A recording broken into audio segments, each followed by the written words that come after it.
ஜபமாலை மாதா நீ ஜெயம் தரும் மாதா தரணியாடும் தாரகையே அன்பு அன்னையே நீ அருள் புரிவாயே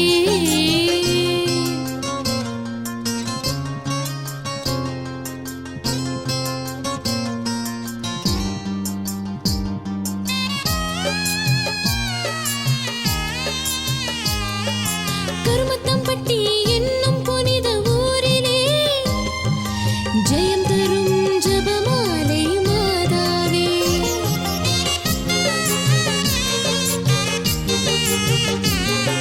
சவரி புல்லனை பீடமிறங்கி தொட்டாயே அன்னைக்கு 10 பாட்டும் பிறந்ததே தாயே அருள் மாதா அதிசயம் பல தருவாய் தாயே அருள் மாதா அதிசயம் பல தருவாய் கருமத்தம்பட்டி வாழும் அன்னை ஜபமாலை மாதா நீ ஜெயம் தரும் மாதா தரணியாடும் தாரகையே அன்பு அன்னையே நீ அருள் புரிவாயே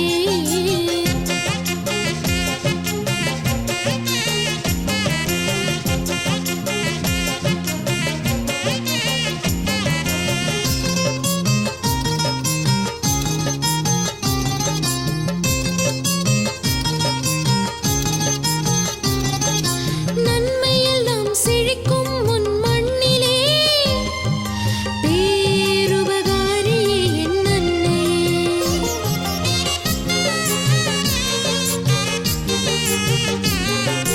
உம்மை வேண்டும் அடியார் குறை தீர்ப்பாயே அற்புதங்கள் பலவும் உம் கரத்திலே அம்மா வருவாயே வரங்கள் தருவாயே அம்மா வருவாயே வரங்கள் தருவாயே கருமத்தம்பட்டி வாழும் அன்னை ஜபமாலை மாதா நீ ஜெயம் தரும் மாதா தரணியாடும் தாரகையே அன்பு அன்னையே நீ அருள் புரிவாயே கருமத்தம்பட்டி வாழும் அன்னை ஜபமாலை மாதா ஒரு குலமாக கூடிடுவோம் ஒரு மனதாக பாடிடுவோம் ஒரு குலமாக கூடிடுவோம் ஒரு மனதாக பாடிடுவோம் மறைபொருள் வழியில் கலந்திடுவோம் மனதில் நிறைவுடன் கலந்திடுவோம் மறைபொருள் பலியினில் கலந்திடுவோம் மனதில் நிறைவுடன் கடந்திடுவோம் வாருங்கள் ஒன்றாய் கூடுவோம் மாணவர் புகழினை பாடுவோம் வாருங்கள் ஒன்றாய் கூடுவோம் வானவர் புகழினை பாடுவோம் ஒரு குலமாக கூடிடுவோம் ஒரு மனதாக பாடிடுவோம்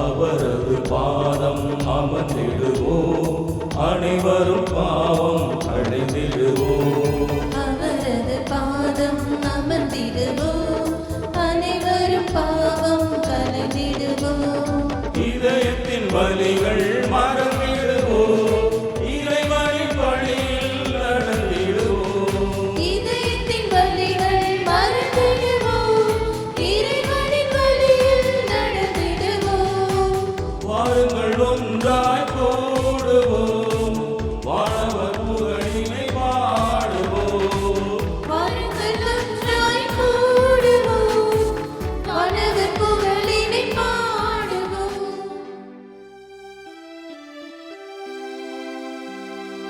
தந்தை மகன் தூய ஆவியாரின் பெயராலே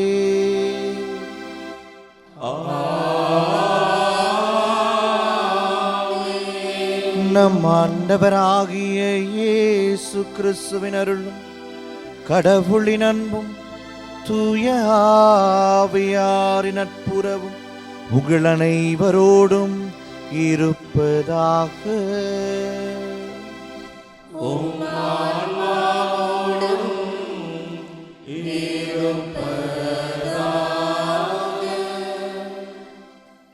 இயேசு கிறிஸ்துவில் பிரியமான சகோதர சகோதரிகளே, கோவை மறைமாவட்டம் கரும்பத்தம்பட்டிலுள்ள புனித ஜெபமாலை அன்னை பசிலிக்காவின் பெயரால் உங்கள் அனைவரையும் அன்போடு வருக வருக என்று வரவேற்கின்றோம். இன்று தாயாம் திருவையானது புனித சிறில் துறவியும் மெத்தோடியஸ் ஆயருமான அவர்களை நினைவு கூறுகின்றது. இவர்கள் இருவரும் கிழக்கு ஐரோப்பாவில் உள்ள ஸ்லோவக் மக்களுக்கு கடவுளுடைய நற்செய்தியை அறிவித்து அவர்களுக்கான மொழியை ஏற்படுத்தி கொடுத்து எழுத்து வடிவில் உருவாக்கி கொடுத்து அவர்கள் முழுவதுமாய் இயேசுவை உணர்ந்து கொள்ள அவர்களுக்கான மறைப்பணியை செய்தவர்கள். இந்த நாளிலே தாயாம் திரு அவை அவர்களை நினைவு கூறுகின்றது. ஆகவே அவர்களைப் போன்று நாமும் மற்ற மக்களுக்கு இயேசுவை நற்செய்தியின் வழியாக அறிவித்து நாமும் அவர்களைப் போல சான்றாக விளங்க இந்த வழியாக இணைந்து ஒப்பு கொடுப்போம். சகோதர சகோதரிகளே, தூய மறை நிகழ்வுகளை கொண்டாட நாம் தகுதி பெறும் பொருட்டு நம் பாவங்களை ஏற்றுக்கொள்வோம். எல்லாம் வல்ல இறைவனிடமும் சகோதர சகோதரிகளே, உங்களிடமும் நான் பாவியென ஏற்றுக்கொள்கிறேன். ஏனெனில் என் சிந்தனையாலும் சொல்லாலும் செயலாலும் கடமைகளில் தவறியதாலும் பாவங்கள் பல செய்தேன். என் பாவமே, என் பாவமே, என் பெரும் பாவமே. ஆகையால் எப்போதும் கன்னியான புனித மரியாவையும் வானதூதர் புனித அனைவரையும் சகோதர சகோதரிகளே, உங்களையும் நம் இறைவனாகிய ஆண்டவரிடம் எனக்காக வேண்டிக் கொள்ள மன்றாடுகிறேன். எல்லாம் வல்ல இறைவன் நம் மீது இரக்கம் வைத்து நம் பாவங்களை மன்னித்து நம்மை நிலை வாழ்விற்கு அழைத்து செல்வாராக. ஆமென். ஆண்டவரே இரக்கமாயிரும். ஆண்டவரே இரக்கமாயிரும். கிறிஸ்துவே இரக்கமாயிரும். கிறிஸ்துவே இரக்கமாயிரும். ஆண்டவரே இரக்கமாயிரும். ஆண்டவரே இரக்கமாயிரும்.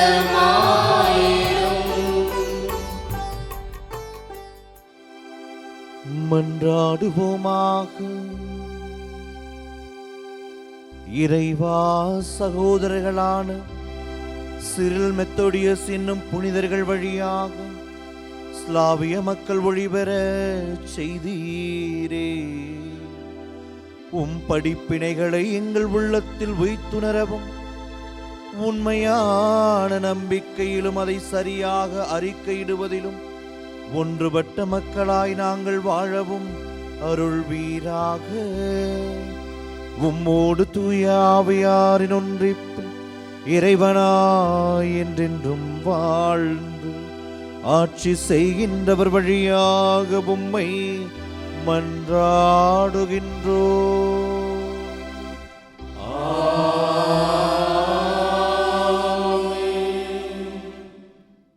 முதல் வாசகம். யெரோபவாம் 2 பொன் கன்றுக்குட்டிகளை செய்தார். அரசர்கள் முதல் நூலிலிருந்து வாசகம். அதிகாரம் 12. இறைவனின் உயிருள்ள வார்த்தைகள் 26 முதல் 32 வரை மற்றும் அதிகாரம் 13 33 முதல் 34 வரை. அந்நாட்களில் இப்போதுள்ள நிலை நீடித்தால் அரசு தாவீதின் வீட்டிற்கே திரும்பி சென்றுவிடும். ஏனெனில் இம்மக்கள் எருசலேமில் உள்ள ஆண்டவரின் இல்லத்தில் பலி செலுத்த இனிமேலும் போவார்களானால் அவர்களது உள்ளம் யூதாவின் அரசன் ரெகபயாம் என்ற தங்கள் தலைவனை நாடும். என்னை கொலை செய்துவிட்டு யூதாவின் அரசன் ரெகபயாம் பக்கம் சேர்ந்து கொள்வார்கள் என்று தன் இதயத்தில் யெரோபவாம் சொல்லிக் கொண்டார். இதை பற்றி தீர சிந்தித்து அவன் பொன்னால் ஆன 2 கன்றுக்குட்டிகளை செய்தான். மக்களை நோக்கி, நீங்கள் எருசலேமுக்கு போய் வருவது பெரும் தொல்லை அல்லவா? இஸ்ரேலரே, இதோ உங்களை எகிப்து நாட்டிலிருந்து மீட்டு வந்த உங்கள் தெய்வங்கள் என்றான். இவற்றுள் ஒன்றை பெத்தேலிலும் மற்றொன்றை தானிலும் வைத்தான். இச்செயல் பாவத்திற்கு காரணமாயிற்று. ஏனெனில் மக்கள் கன்றுக்குட்டியை வணங்க தான் வரையிலும் செல்லத் தொடங்கினர். மேலும் அவன் தொழுகை மேட்டு கோவில்கள் கட்டி லேவியரல்லாத சாதாரண மக்களை அவற்றில் குருக்களாக நியமித்தான். அதுவுமன்றி யூதாவின் விழாவுக்கு இணையாக 8ஆம் மாதம் 15ஆம் நாள் யெரொபெயாம் ஒரு விழாவை ஏற்படுத்தி பலிபீடத்தின் மேல் பலியிட்டான். அவ்வாறே பெத்தேலிலும் தான் செய்து வைத்த கன்றுக்குட்டிகளுக்கு பலியிட்டான். மேலும் தான் அமைத்திருந்த தொழுகை மேடுகளின் குருக்களை பெத்தேலில் பணி செய்யும்படி அமர்த்தினான். இவற்றின் பின்னும் யெரொபெயாம் தம் தீய வழியை விட்டு விலகாமல் சாதாரண மக்களை தொழுகை மேட்டு குருக்களாக அமர்த்தினான். யார் விரும்பினார்களோ அவர்களை அவன் திருநிலைப்படுத்த அவர்கள் தொழுகை மேட்டு குருக்கள் ஆயினர். இச்செயல் யெரொபெயாமின் வீடு முழுவதும் பாவத்திற்கு உள்ளாவதற்கு மண்ணிலிருந்து அழிந்தொழிந்து போவதற்கும் காரணமாயிற்று. ஆண்டவரின் அருள்வாக்கு. இறைவனுக்கு நன்றி. பதிலுரை பாடல் பல்லவி. ஆண்டவரே, உம் மக்கள் மீது இரக்கம் காட்டி என்னை நினைவு கூரும்.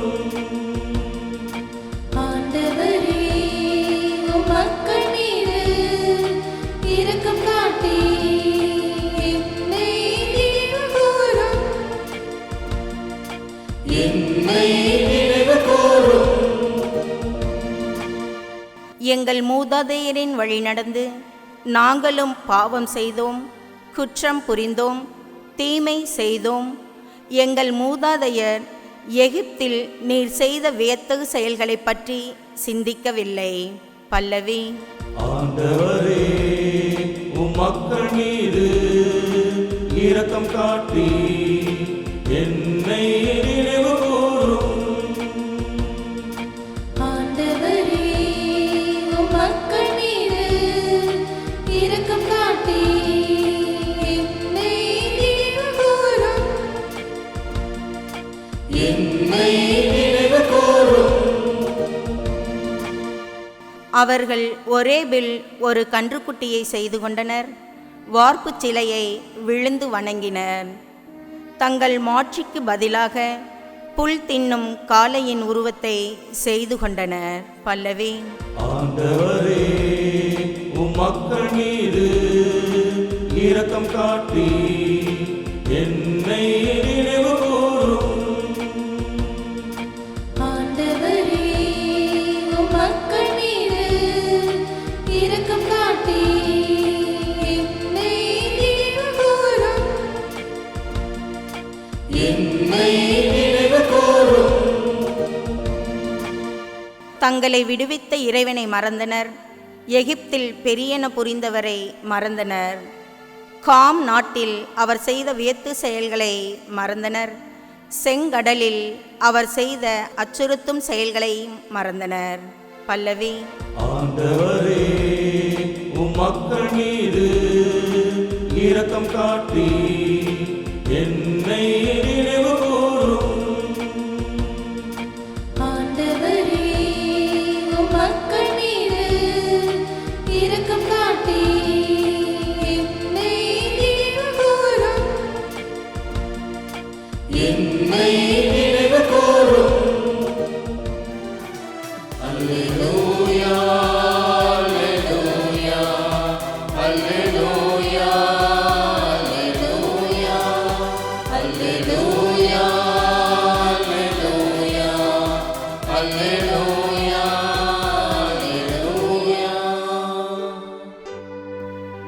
மனிதர் அப்பத்தினால் மட்டுமல்ல, மாறாக கடவுளின் வாய்ச்சொல் ஒவ்வொன்றாலும் வாழ்வர். அல்லேலூயா.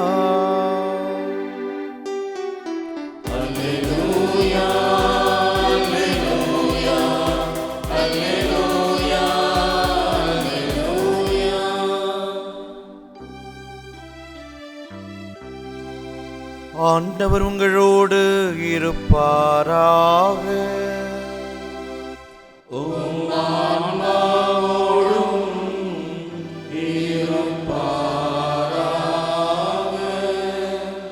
மாற்கு எழுதிய தூய நற்செய்தியிலிருந்து வாசகம்.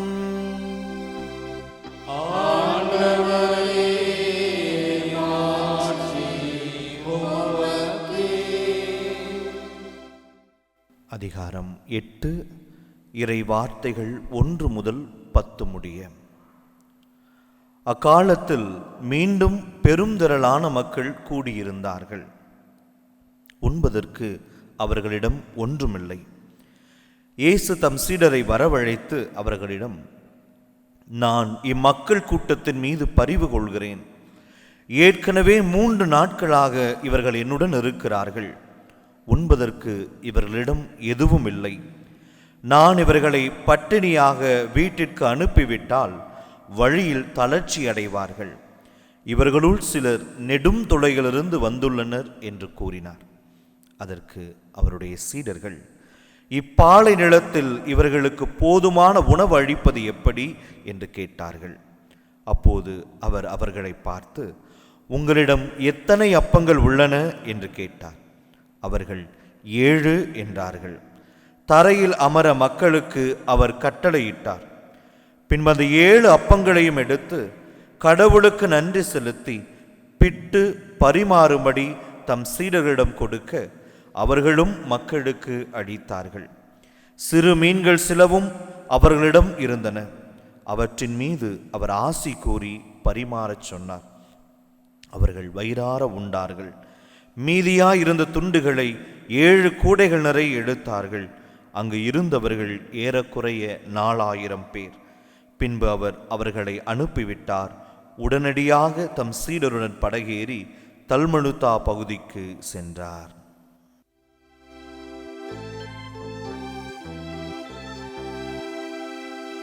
ஆண்டவரின் அருள்வாக்கு.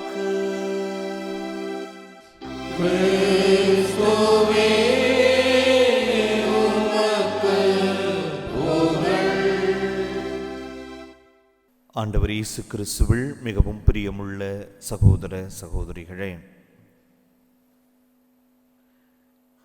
இன்றைய முதல் வாசகத்தில்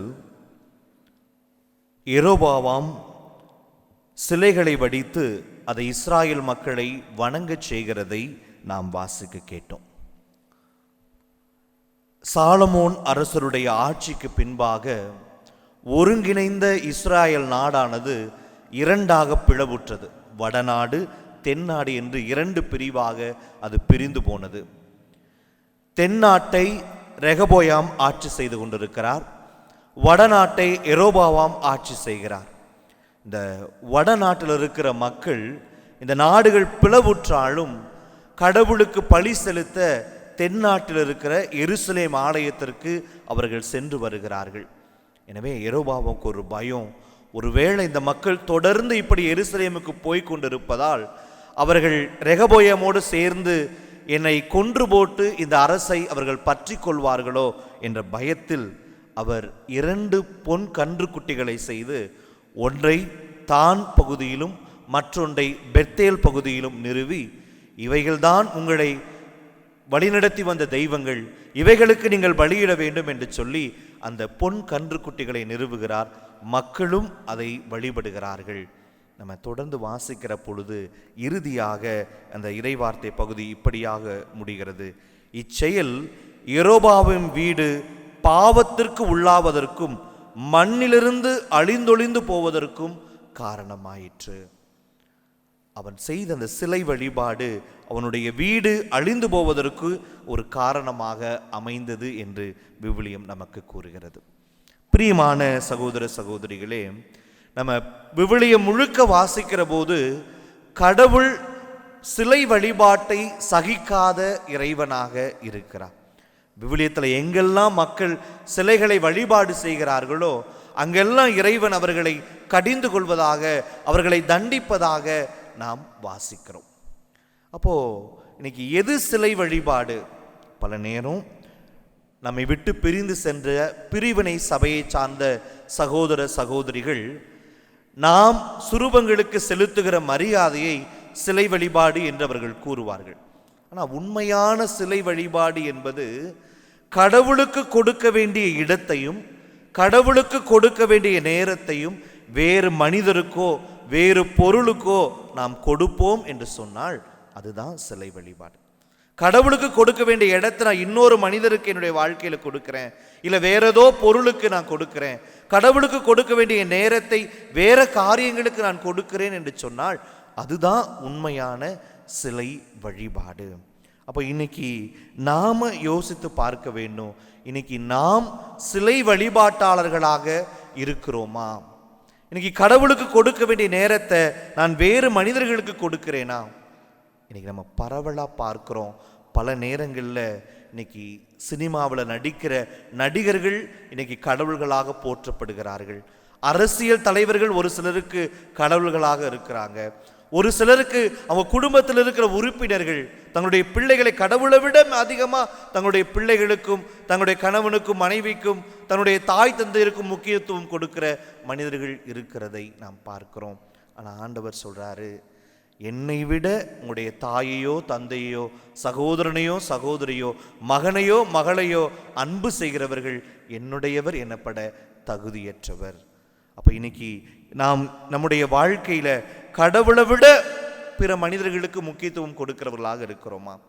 இல்லை கடவுளை விட வேற ஏதாவது பொருட்களுக்கு முக்கியத்துவம் கொடுக்கிறவர்களாக இருக்கிறோமா? இன்னைக்கு நம்ம பார்க்கிறோம், இன்னைக்கு பல நேரம் நம்முடைய நேரத்தை எது களவாடுகிறது? இன்னைக்கு பொழுதுபோக்கு சாதனங்கள், அது தொலைபேசியாக இருக்கலாம், இல்லை டிவியாக இருக்கலாம், இல்லை கம்ப்யூட்டராக இருக்கலாம். இன்னைக்கு நம்முடைய நேரத்தை நாம் கடவுளுக்கு கொடுக்க வேண்டிய நேரத்தை பல நேரங்களில் இந்த பொழுதுபோக்கு சாதனங்களில் நாம் செலவிட்டு கொண்டிருக்கிறோம். அப்படி நாம் செய்வோம் என்று சொன்னால் நாம் சிலை வழிபாட்டாளர்களாக இருக்கிறோம். விவிலியம் சொல்லுகிறது, சிலை வழிபாடு ஆண்டவர் சகிக்காத ஒரு பாவம். அப்போ இன்னைக்கு நாம் நம்மையே யோசித்து பார்க்க வேண்டும். இன்னைக்கு என்னுடைய வாழ்க்கையில் கடவுளுக்கு கொடுக்க வேண்டிய அந்த இடத்தையும் நேரத்தையும் கடவுளுக்கு நான் கொடுத்து கொண்டு இருக்கிறேனா என்பதை நாம் இன்னைக்கு ஆழமாக சிந்தித்து பார்க்க அழைக்கப்படுகிறோம். பிரியமானவர்களே, இன்னைக்கு நிறைய நேரம் இந்த மனிதர்கள் நமக்கு தேவையான மகிழ்ச்சியை கொடுப்பாங்க, இந்த பொருள் எனக்கு தேவையான மகிழ்ச்சியும் நிம்மதியும் கொடுக்கும் என்று சொல்லி இந்த உலகம் சார்ந்த மனிதர்களையும் பொருட்களையும் நாம் தேடிக்கொண்டிருக்கிறோம். நம்முடைய கத்தோலிக்க ஆன்மீக தந்தையர்கள் சொல்றாங்க, நம்ம இதயத்தில் நிரப்ப முடியாத ஒரு வெற்றிடம் இருக்கிறது. இந்த உலகத்தின் பொருட்களாலோ இந்த உலகத்தின் மனிதர்களாலோ அந்த வெற்றிடத்தை நிரப்ப முடியாது. இறைவன் மாத்திரம்தான் அந்த வெற்றிடத்தை நிரப்ப முடியும். நம் இதயத்திற்கு தேவையான அன்பை, நம் இதயத்திற்கு தேவையான நிறைவை இறைவன் மாத்திரம்தான் தர முடியும் என்று நம்முடைய கத்தோலிக்க ஆன்மீக தந்தையர்கள் நமக்கு கற்பிக்கிறார்கள். இன்னைக்கு யோசித்து பார்ப்போம், இன்னைக்கு என்னுடைய வாழ்க்கையில் நான் கடவுளுக்கு கொடுக்க வேண்டிய இடத்தை வேற மனிதர்களுக்கோ இல்லை இந்த உலகம் சார்ந்த பொருட்களுக்கோ கொடுத்து கொண்டிருப்பேன் என்று சொன்னால் நானும் அந்த இஸ்ராயல் மக்களைப் போல ஒரு சிலை வழிபாடு செய்கிறவனாக இருக்கிறேன் என்பது பொருள். இரண்டாவது காரியம், இன்னைக்கு நற்செய்தியில் நம்ம பார்க்கிறோம், மக்கள் ஆண்டவரோடு பயணிக்கிறாங்க. 3 நாட்கள் ஆண்டவரோடு பயணிக்கிறார்கள். அந்த 3 நாட்கள் அவர்கள் பசியோடு இருக்கிறாங்க. ஆண்டவர்களை அனுப்பிவிடக்கூடிய நேரம் வருகிறது. ஆண்டவர் அவர்களை பார்த்து பரிவு கொள்ளுகிறார்.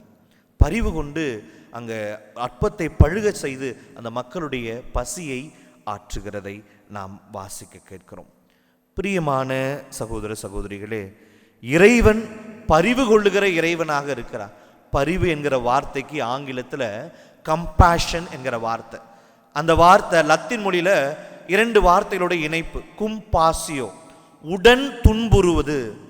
அப்போ வேதனைப்படுகிற மனிதர்களை பார்த்து அந்த வேதனையை என்னுடைய வேதனையாக நினைப்பது தான் அந்த வார்த்தையினுடைய பொருள். பரிவு என்ற வார்த்தையினுடைய பொருள் அடுத்தவர் வேதனையை என் வேதனையாக நினைத்துக் கொள்வது. அப்ப இறைவன் அப்படித்தான் இருக்கிறார். பிள்ளைகளுடைய வேதனையை தன்னுடைய வேதனையாக பார்க்கிற இறைவனாக இருக்கிறார். அதற்கு இந்த ஒரு பகுதி ஒரு சிறந்த எடுத்துக்காட்டு. மக்கள் பசியோடு இருப்பதை காண்கிற அவர்கள் மீது பரிவு கொள்ளுகிறார். இன்னும் பார்க்கிறோம், கடவுள் ஏன் மனிதனாக பிறக்க வேண்டும்? மனிதர்களாகிய நாம் பாவம் செய்து அவரை விட்டு விலகி போயிடுறோம். நம்முடைய இழி நிலையை கண்ட இறைவன் நம்மோடு பிறந்து துன்பங்களை அனுபவிக்கிறதை நாம் அவருடைய மறைபொருளில் நாம் கண்டுகொள்ள முடியும். அதே போல இன்னைக்கு நம்ம நற்செய்தியில் பார்க்கிறோம், யோவான் நற்செய்தி 11 அதிகாரத்தில் பார்க்கிறோம், லாசரு இறந்து போகிறான். உடனே அவர் மார்த்தா மரியானுடைய அந்த வீட்டிற்கு சென்று அவர்களை ஆறுதல் படுத்தி கொண்டு அவர்களோடு கண்ணீர் வடிக்கிறதை நாம் பார்க்கிறோம். அவர்களுடைய துன்பத்தை தன்னுடைய துன்பமாக ஆண்டவர் பார்க்கிறதை அந்த பகுதி நமக்கு சுட்டி காட்டுகிறது. அதே போல விடுதலை பயணம் 3ஆம் அதிகாரம் 7வது இறைவார்த்தையில் வாசிக்கிறோம், கடவுள் மோசேயை தன்னுடைய பணிக்காக அழைக்கிறார். அப்படி அழைக்கிற போது அவர் மோசேவை பார்த்து சொல்ற வார்த்தை, இதோ அந்த மக்களுடைய எகிப்தில் என் மக்கள் படும் வேதனையை நான் கண்டேன், அவருடைய அழுகுரலை நான் கேட்டேன், அவருடைய துன்பங்களை நான் அறிவேன் என்று சொல்லி மோசேயை அந்த மக்களுக்கு விடுதலை கொடுப்பதற்காக அவர் அழைக்கிறார். அப்போ நம்ம விவிலியம் முழுக்க பார்க்கிறோம், இறைவன் மனிதர்களுடைய துன்பங்களை கண்டு அவர்கள் மீது பரிவு கொள்ளுகிற இறைவன். இப்போ நமக்கு ஒரு கேள்வி எழும், இன்னைக்கு என்னுடைய அன்றாட பிரச்சனைகளில் இறைவன் எனக்கு பதில் கொடுக்கிறாரா? என்னுடைய அன்றாட பிரச்சனைகளை குறித்து இறைவன் கவலை கொள்ளுகிறாரா? பேதுரு எழுதி திருமுகத்தில் நம்ம வாசிக்கிறோம், உங்கள் கவலைகளை எல்லாம் அவரிடம் விட்டு விடுங்கள், ஏனென்றால் அவர் உங்கள் மீது கவலை கொண்டிருக்கிறார். அப்போ இறைவன் நம்முடைய துன்பங்களை கண்டு எங்கோ ஒதுங்கி இருக்கிற இறைவன் அல்ல, மாறாக நம்முடைய துன்பங்களில் நம்மோடு துணை இருக்கிற இறைவன், நம்மோடு பயணிக்கிற இறைவன், அந்த துன்பங்களை மேற்கொள்ளக்கூடிய ஆற்றலை இறைவன் நமக்கு கொடுக்கிறார். அவர் நம் மீது பரிவு கொள்ளுகிற இறைவன், நம்ம துன்பங்களை பார்த்து கண்டும் காணாமல் செல்லுகிற இறைவன் நம்முடைய இறைவன் இல்லை என்பதை இந்த பகுதி நமக்கு சுட்டி காட்டுகிறது. எனவே கடவுளுடைய பரிவுக்கு எந்த ஒரு பவுண்டரியும் இல்லை, எந்த ஒரு எல்லையும் கடவுளுடைய பரிவுக்கு கிடையாது. இன்னைக்கு இந்த நற்செய்தியில வாசிக்கிறோம், இந்த மக்கள், விவிலிய அறிஞர் சொல்றாங்க, இது புறவினத்து மக்கள் வாழ்ந்த பகுதியில் நடந்த ஒரு அற்புதம். அந்த மக்களுக்கு ஆண்டவர் அந்த அற்புதத்தை செய்கிறார். அவங்க புறவினத்தவர்கள் தான், ஆனாலும் இறைவன் அவர்களை தேடி சென்று ஒரு அற்புதத்தை அவர்களுக்கு செய்கிறதை நாம் பார்க்கிறோம். அப்போ இறைவனுடைய பரிவை எதுவும் தடுக்க முடியாது, அந்த பரிவு எல்லோருக்கும் உரியது. அவர் வேதனைப்படுகிற மனிதர்களுடைய குரலை கேட்கிற இறைவனாக இருக்கிறார். திருப்பாடல் 34:6 வாசிக்கிறோம், இந்த ஏழை கூவி அழைத்தான், ஆண்டவர் அவனுக்கு செவி கொடுத்தார். அப்போ நம்ம கூவி அழைக்கிற போது, நாம் வேதனைப்படுகிற போது நம் குரலை கேட்டு நம் சார்பாக செயல்படுகிற இறைவனாக நம்முடைய ஆண்டவர் இருக்கிறார். அடுத்த செய்தி இன்னைக்கு நம்ம பார்க்கிறோம், இந்த சீடர்கள் ஆண்டவர்கிட்ட கேட்குறாங்க, ஆண்டவரே இது பாலை நிலமாயிற்று, எப்படி நம்ம இவங்களுக்கு உணவு கொடுக்க முடியும் அப்படின்னு கேட்குறாங்க. வரலாறு வாசிக்கிற போது இந்த இஸ்ராயல் மக்கள் 40 ஆண்டு காலம் பாலைவனத்தில் அவர்கள் பயணம் செய்தார்கள். அந்த 40 ஆண்டு காலமும் இறைவன் அவர்களுக்கு மன்னாவை கொடுத்து உணவை கொடுத்து அவர்களை ஆசீர்வதித்திருந்தார். அதெல்லாம் அவங்க மறந்து போயிட்டாங்க. ஆண்டவர் இயேசு கூட சீடர்கள் இருந்தாங்க, ஆண்டவர் செய்த எத்தனையோ அற்புதங்களை அவர்கள் பார்த்தார்கள். ஆனாலும் அவங்க இந்த கேள்வி ஆண்டவரை பார்த்து கேட்குறாங்க, ஆண்டவரே இது பாலை நிலம் ஆயிற்றே, எப்படி இவர்களுக்கு உணவு கொடுக்க முடியும் என்று அவர்கள் ஆண்டவரை நோக்கி இந்த கேள்வி எழுப்புறாங்க. பிரியமான சகோதர சகோதரிகளே, நம்முடைய வாழ்க்கையிலும் நிறைய நேரம் நம்ம ஒரு போராட்டங்களை சந்திக்கிற போது, இல்லை ஒரு சவாலை சந்திக்கிற போது, ஒரு துன்பங்களை சந்திக்கிற போது நம்ம ஆண்டவரை பார்த்து இந்த கேள்வி கேட்குறோம், ஆண்டவரே இதிலிருந்து நான் வெளிவர முடியுமா? நீர் ஒரு அற்புதம் செய்வீரா? என்னுடைய கண்ணீரை நீங்கள் துடைப்பீங்களா? உங்களால் முடியுமா? எப்படி இது நிகழும்? அப்படின்னு நிறைய நேரம் நம்ம கேள்வி கேட்குறோம்.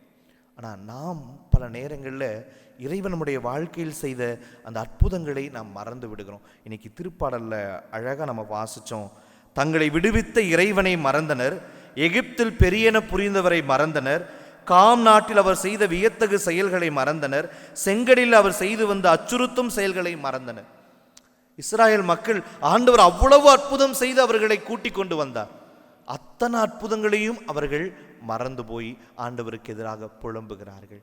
இப்போ இன்னைக்கு நம்ம நிறைய நேரம் ஒரு பிரச்சனைகளை சந்திக்கிற போது, போராட்டத்தை சந்திக்கிற போது இதே மனநிலை நமக்குள்ள வரும். அவ்வளோதான், என் வாழ்க்கை முடிந்து விட்டது, இதற்கு மேலே என்னால் ஒன்றும் செய்ய முடியாது, ஆண்டவர் என்னை கைவிட்டுட்டாரு, இப்படி நம்ம நிறைய நேரம் நினைக்கிறோம். ஆனால் நம்ம யோசிக்க வேண்டியது, இதே போல எத்தனையோ சூழல்களை நம்முடைய வாழ்க்கையில் சந்தித்திருப்போம். இதற்கு முன்பாக எத்தனையோ முறை என்னோட வாழ்க்கை இதோட முடிய போது, இதுக்கு மேலே என்னால் ஒன்றுமே செய்ய முடியாது, அடுத்த அடி என்னால் எடுத்து வைக்க முடியாது அப்படின்னு நம்ம நினைத்திருந்த தருணங்கள் உண்டு. அந்த தருணங்களையும் இறைவன் தாண்டி வர செய்தார். அப்படிப்பட்ட இருண்ட சூழல்களிலும் ஆண்டவர் நம்மளை கரம் பிடிச்சு வழிநடத்திட்டு வந்திருக்கிறாரு. அப்போ அந்த அற்புதத்தை செய்தார் இறைவன். இன்று நான் சந்திக்கிற இந்த பிரச்சனையிலிருந்தும் என்னை விடுதலை கொடுப்பார் என்கிற அந்த உறுதியான நம்பிக்கை வேண்டும். பல நேரம் இந்த துன்பங்கள் வருகிற போது கடந்த நாட்களில் இறைவன் செய்த அந்த அற்புதங்களை நாம் மறந்துடுறோம். அதனால தான் கடவுள் மேலே நமக்கு பல நேரம் சந்தேகங்கள் வருது, கடவுளை நோக்கி நம்ம கேள்வி எழுப்புகிறோம். பிரியமானவர்களே, நம்ம வாழ்க்கையில் போராட்டங்களை சந்திக்கிற போது, துன்பங்களை சந்திக்கிற போது, கடந்த நாட்களில் இறைவன் நமக்கு செய்திருக்கிற அந்த நன்மைகளை நினைச்சு பார்ப்போம். அவர் எத்தனை அற்புதமாய் நம்மை வழிநடத்தி வந்திருக்கிறார். நம்ம முடிந்து போய்விட்டது என்று நினைத்த நமது வாழ்க்கையை அவர் துளித்து எழச் செய்திருக்கிறார். எனவே அந்த இறைவன், இது நாள் வரை என்னை நடத்தின இறைவன் இனியும் நடத்துவார் என்கிற அந்த ஆழமான நம்பிக்கை நமக்கு தேவை. அந்த நம்பிக்கை அந்த சீடர்களில் குறைவாக இருந்துச்சு. ஆனால் ஆண்டவர் அந்த இடத்துல அந்த குறைவை அவர் நிறைவு செய்கிறதை நாம் பார்க்கிறோம். அந்த வெறும் 7 அப்பங்களை கொண்டு அந்த 4000 பேருக்கு அவர் உணவு கொடுக்கிறார். அவர்கள் குறைகளை இறைவன் அங்கு நிறைவு செய்கிறார். பிரியமான சகோதர சகோதரிகளே, இப்போ இன்னைக்கு நாம் இந்த 3 செய்திகளை சிந்தித்து பார்ப்போம். இன்னைக்கு முதல் காரியம், இன்னைக்கு என்னுடைய வாழ்க்கையில் நான் கடவுளுக்கு கொடுக்க வேண்டிய இடத்தையும் நேரத்தையும் வேற ஏதாவது நபருக்கோ வேற ஏதாவது பொருளுக்கோ கொடுத்து கொண்டிருக்கிறேனா அப்படின்னா ஆண்டவர்கிட்ட நம்ம மனம் மாறி திரும்பி வர வேண்டிய நேரம் இது. இரண்டாவது செய்தி, இறைவன் நம்முடைய அன்றாட துன்பங்களில் நம்மோடு இருக்கிறார். நம்முடைய துன்பங்களை அவர் கண்டும் காணாமல் செல்லுகிற இறைவன் அல்ல, அவர் நம் மீது பரிவு கொள்ளுகிற இறைவன், நம்மோடு இணைந்து நம் துன்பங்களில் பங்கெடுக்கிற இறைவனாக இருக்கிறார். நம் அழுகுரலை அவர் கேட்கிறார், நம் கண்ணீரை அவர் காண்கிறார் என்கிற ஒரு செய்தியை இந்த பகுதி நமக்கு கற்றுக் கொடுக்கிறது. மூன்றாவது செய்தி, நம்ம துன்பங்களை சந்திக்கிற போது மனம் சோர்ந்து விடக்கூடாது. இந்த துன்பம் என்னை மூழ்கடித்து விடுமோ என்று நாம் பயந்து விடக்கூடாது. கடந்த நாட்களில் என்னை காத்த இறைவன் இனியும் என்னை காப்பார். எனவே நம்முடைய பழைய நாட்களில் இறைவன் செய்த நன்மைகளை எல்லாம் நினைத்து பார்க்க வேண்டும். அதன் வழியாக இன்றைய துன்பங்களை சந்திக்கக்கூடிய பலத்தை நாம் பெற்றுக்கொள்ள வேண்டும். எனவே இந்த 3 காரியங்களை சிந்திப்போம். இறைவன் நம்மை நிறைவாய் ஆசிர்வதிப்பாராக. ஆமென். பொன்னில்லை பொருளில்லை என்னிடத்தில், என் உள்ளம் படைத்தேன் உன்னிடத்தில். பொன்னில்லை பொருளில்லை என்னிடத்தில், என் உள்ளம் படைத்தேன் உன்னிடத்தில். உண்மைக்கு சாட்சியாய் விளங்கிடவே, உண்மைக்கு சாட்சியாய் விளங்கிடவே, உன் கரம் பற்றியே நடந்திடுவே. உன் கரம் பற்றியே நடந்திடுவே. ஏழை கைவெண்ணின் காணிக்கை போ, என் எளிய இதயம் தருகின்றே. ஏற்றிடுவாய் எங்கள் இயேசுதேவா, மாற்றிடுவாய் எங்கள் இயேசுநாதா. சகோதர சகோதரிகளே, என்னுடையதும் உங்களுடையதுமான இப்பலி எல்லாம் வல்ல இறைவனுக்கு ஏற்றதாகும்படி மன்றாடுங்கள். ஆண்டவர் தமது பெயரின் புகழ்ச்சிக்காகவும் மாட்சிக்காகவும் நமது நன்மைக்காகவும் புனித திரு அவை அனைத்து நலனுக்காகவும் உமது கையிலிருந்து இப்பலியை ஏற்றுக்கொள்வாராக. ஆண்டவரே, சிறில் மெத்தோடியோஸ் என்னும் புனிதர்களின் நினைவு கொண்டாட்டத்தில் மாண்புக்குரிய உமக்கு நாங்கள் கொண்டு வரும் காணிக்கைகளை கண்ணோக்கியருளும். இவ்வாறு பேரன்பால் உம்மோடு இணைக்கப்பட்ட புனித மாநிலத்தின் அடையாளமாக இவை அமைவனவாக. எங்கள் ஆண்டவராகிய கிறிஸ்து வழியாக உம்மை மன்றாடுகின்றோ.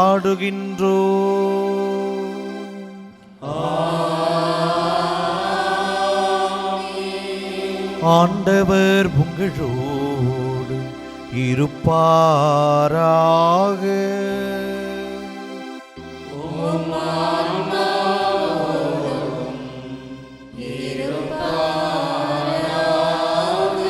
இதயங்களை மீழே எழுப்புங்கள்.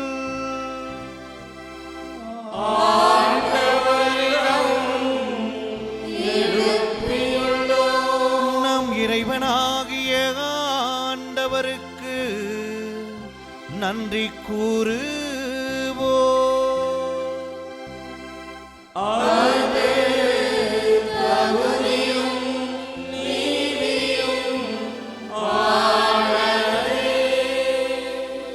ஆண்டவரே தூயவரான தந்தை, என்றும் உள்ள எல்லாம் வல்ல இறைவா, எங்கள் ஆண்டவராகிய கிறிஸ்து வழியாக எந்நாளுமே விடத்திலும் நாங்கள் உமக்கு நன்றி செலுத்துவது மெய்யாகவே தகுதியும் நீதியுமாகும்.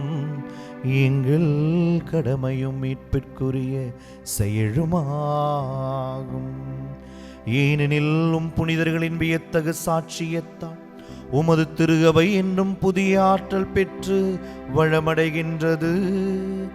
இவ்வாறு எங்கள் மீது நீர் கொண்டிருக்கும் பரிவன்பை தெள்ளத் தெளிவாக காட்டுகின்றீ. மேலும் எங்களது மீட்பின் மறை நிகழ்வை நாங்கள் நிறைவேற்றுவதில் அப்புனிதர்களின் சிறப்பு மிக்க எடுத்துக்காட்டால் தூண்டப் பெற்று அவர்களது தகுந்த பரிந்துரையால் என்றும் ஊக்கம் பெறவும் அருளுகின்றீ. ஆகவே ஆண்டவரே, வானதூதர் புனிதர் அனைவரோடும் நாங்கள் சேர்ந்து உமது பெருமையை பறைசாற்றி அக்களிப்புடன் பாடுவதாவது: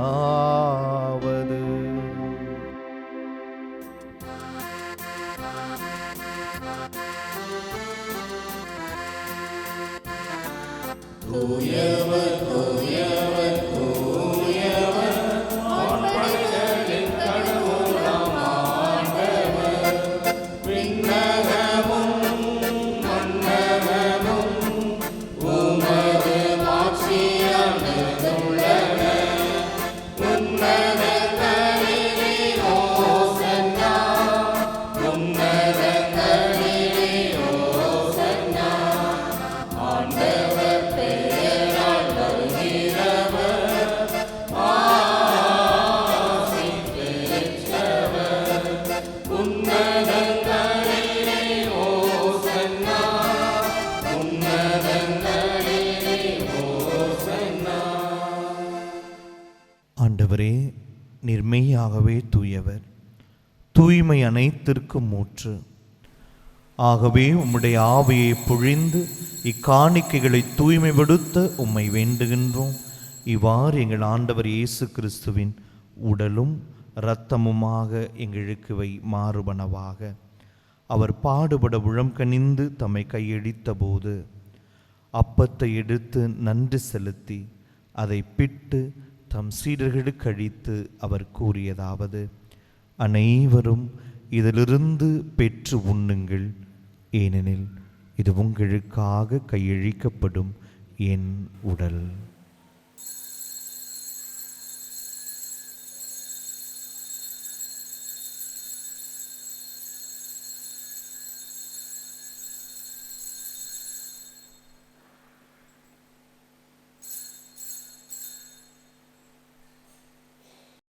அவ்வண்ணமே இரவு விருந்தை அருந்திய பின் கிண்ணத்தையும் எடுத்து மீண்டும் உமக்கு நன்றி கூறி தம் சீடர்களுக்கு அளித்து அவர் கூறியதாவது: அனைவரும் இதிலிருந்து பெற்று பருகுங்கள், ஏனெனில் இது புதிய நிலையான உடன்படிக்கைக்குரிய என் இரத்தத்தின் கிண்ணம்.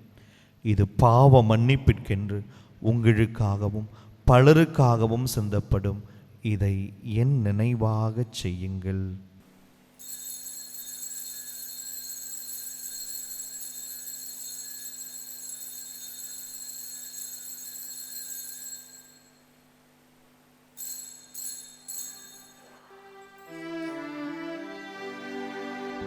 நம்பிக்கையின் மறைபொருள்.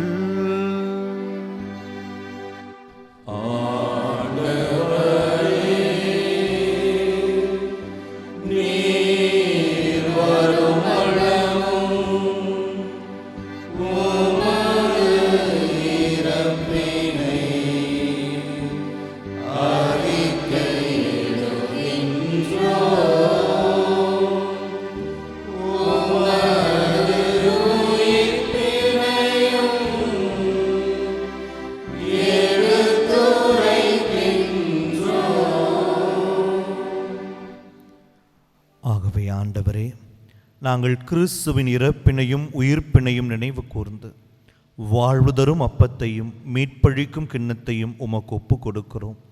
உம் திருமுன் நின்று உமக்கு ஊழியம் புரிய தகுந்தவர்கள் என எங்களை ஏற்றுக்கொண்டீர். எனவே உமக்கு நன்றி செலுத்துகின்றோம்.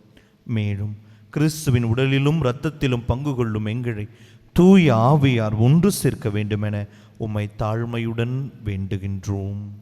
ஆண்டவரை உலகெங்கு பரவி இருக்கும் அது திரு அவையை நினைவு கூர்ந்தள்ளும். எங்கள் திருத்தந்தை இல்லையோ, எங்கள் ஆய தாமசா கொயனர், எல்லா திருநிலையினாக அனைவரோடும் உமது திரு அவை அன்பில் நிறைவு வரச் செய்துள்ளும். மேலும் உயிர்த்தலும் எதிர்நோக்குடன் தொழில்களும் எம் சகோதர சகோதரிகளையும் இறந்தோர் அனைவரையும் இரக்கத்துடன் நினைவு கூர்ந்து உம் திருமுக ஒளியினுள் ஏற்றலும். எங்கள் அனைவர் மீதும் இரக்கமாயிரும். கடவுளின் கண்ணுத்தான புனித மரியா, அவருடைய கணவரான புனித யோசேப்பு, புனித திருத்தூதர்கள், இவ்வுலகில் முகுந்தவராயிருந்தவராகிய புனிதர் அனைவரிடம் நாங்கள் நிலையான வாழ்வில் தோழமை கொண்டு உம் திருமகன் இயேசு கிறிஸ்து வழியாக உம்மை புகழ்ந்தேத்தும் வரம்பரல்ல உம்மை மன்றாடுகின்றோம். இவர் வழியாக இவரோடு இவரும் எல்லாம் வல்ல இறைவனாகிய தந்தையே, தூய ஆவியாரின் ஒன்றிப்பு எல்லா புகழும் மாட்சியும் என்றென்றும் உமக்கு உரியதே.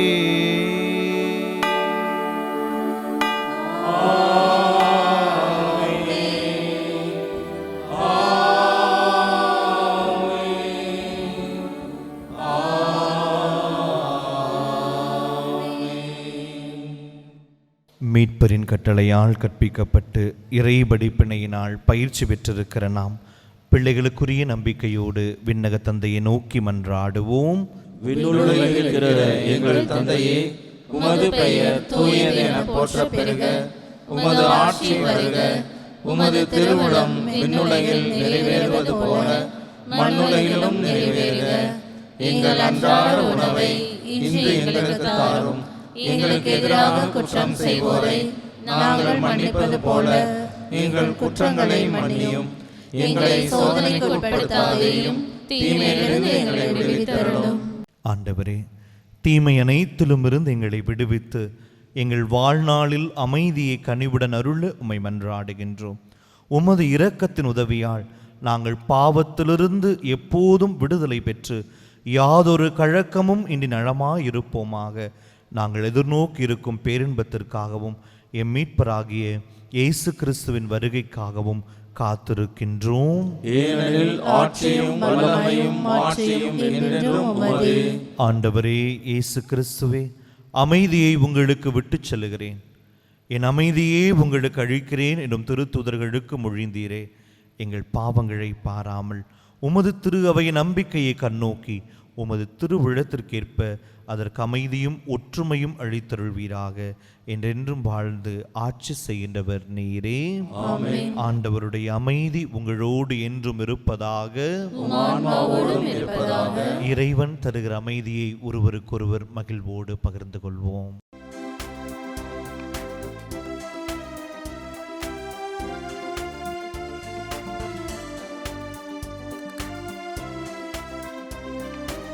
உலகின் பாவம் போக்கும் இறைவனின் செம்மறி,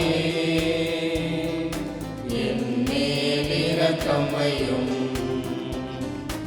உலகின் பாவம் போக்கும் இறைவனின் செம்மறி, என் மேல் இரக்கம் வையும். உலகின் பாவம்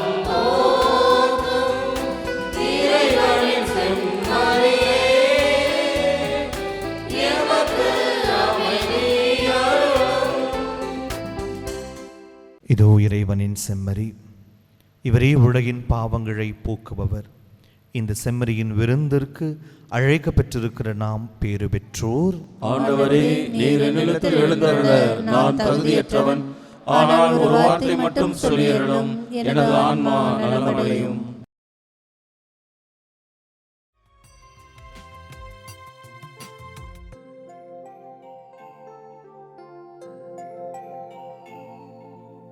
எந்தன் உயிராக எந்தன் உறவாக என்னில் நிறைகின்றார், அவர் தன்னை தருகின்றார்.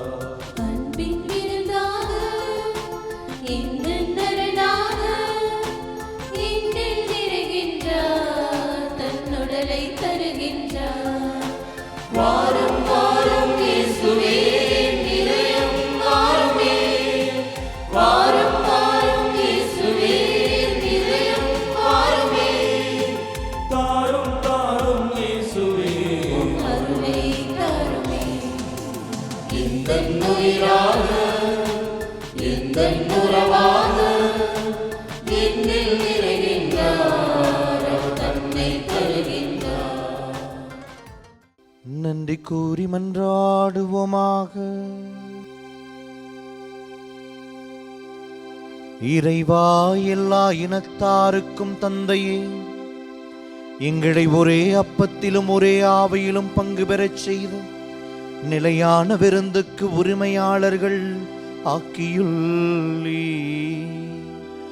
அதனால் சிறில் மெத்தோடியஸ் என்னும் புனிதர்களின் திருநாளில் உம்முடைய பிள்ளைகளின் திருக்கூட்டம் அதே நம்பிக்கையில் நிலைத்து நின்று நீதியும் அமைதியும் விளங்கும் ஆட்சியை ஒன்றிணைந்து கட்டியெழுப்ப அருள்வீராக. எங்கள் ஆண்டவராகிய கிறிஸ்து வழியாக உம்மை மன்றாடுகின்றோ.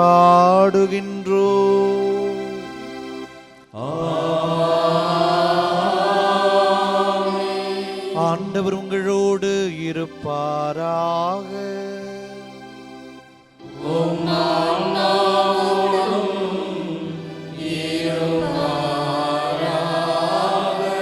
எல்லாம் வல்ல இறைவன் தந்தை மகன் தூய ஆவியார் உங்களை நிறைவாக ஆசீர்வதிப்பாராக.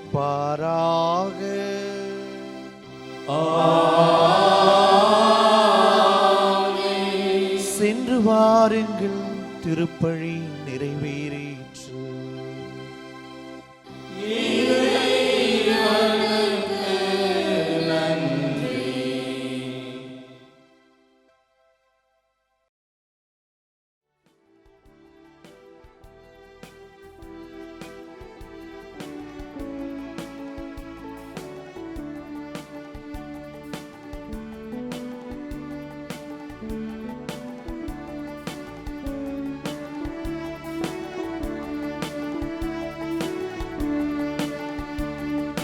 ஜெபமாலை அன்னையே, இறையன்பின் பாலமே, இயேசுவிடம் எம்மையே அழைத்து செல்லும் முந்தன் ஜெபமாலை வாழ்க, ஜெபமாலை வாழ்க. ஜெபமாலை என்னையே, இறையன்பின் பாலமே, இயேசுவிடம் எம்மையே அழைத்துச் செல்லும் முந்தன் ஜெபமாலை வாழ்க, ஜெபமாலை வாழ்க.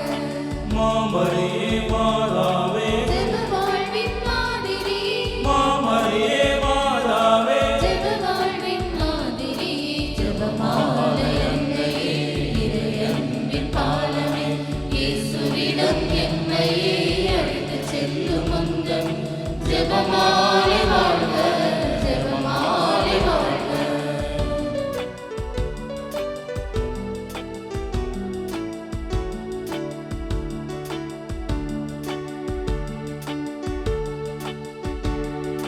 மனுகுலமே பின் வரலாற்றை இயேசுவினிய நற்செய்தியை மனுக்குலமே பின் வரலாற்றை இயேசுவினிய நற்செய்தியை அனுதினம் ஜெபமாலையிலே சிந்தித்து சீர்பெறவே அழைத்தாயே, அழைத்தாயே எம்மை நீ அழைத்தாயே.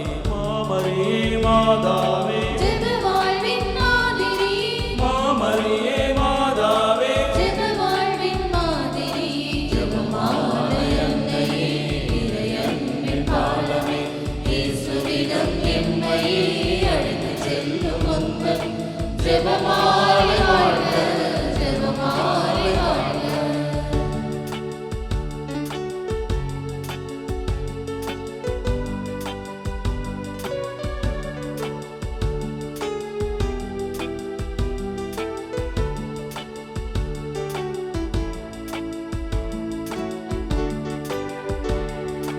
அமைதியின் கருவே